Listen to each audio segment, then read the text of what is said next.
حضرت ابو ہریرہ رضی اللہ تعالی عنہ سے روایت ہے کہ رسول اللہ صلی اللہ علیہ وآلہ وسلم نے فرمایا،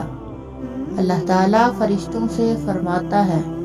کہ جب میرا بندہ گناہ کا ارادہ کرتا ہے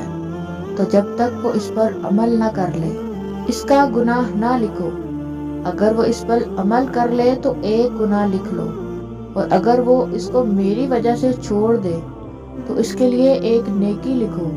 اور جب نیکی کا ارادہ کرتا ہے تو ایک نیکی لکھو، اور اگر وہ اس پر عمل کرے تو 10 گنا سے 700 گنا تک لکھ لو۔ صحیح بخاری۔ رسول اللہ صلی اللہ علیہ وآلہ وسلم نے فرمایا، جب بھی اور جہاں بھی بیٹھ کے کچھ بندگان خدا اللہ کا ذکر کرتے ہیں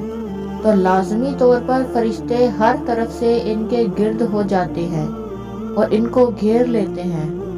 اور رحمت الہی ان پر چھا جاتی ہے اور اس کو اپنے سایہ میں لے لیتی ہے، اور ان پر سکینہ کی کیفیت نازل ہوتی ہے، اور اللہ اپنے ملائکہ مقربین میں ان کا ذکر فرماتے ہیں۔ رسول اللہ صلی اللہ علیہ وآلہ وسلم نے فرمایا، ہر بچہ عقیقہ کے بدلے گروی رکھا ہوا ہے، پیدائش کے 7ویں دن اس کا عقیقہ کیا جائے، اس کا نام رکھا جائے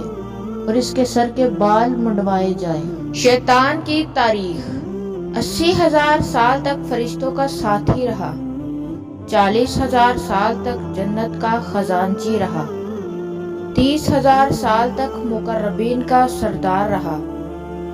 14,000 سال تک عرش کا طواف کرتا رہا۔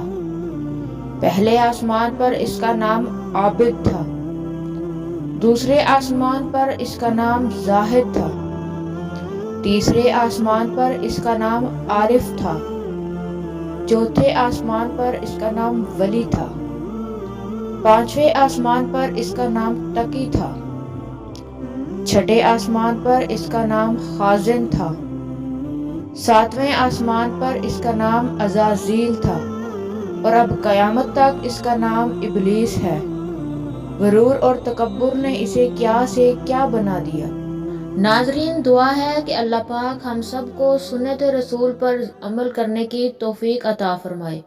اور ہمیں اپنی زندگیاں سنوارنے اور سنت رسول کے مطابق گزارنے کی توفیق عطا فرمائے۔ آمین۔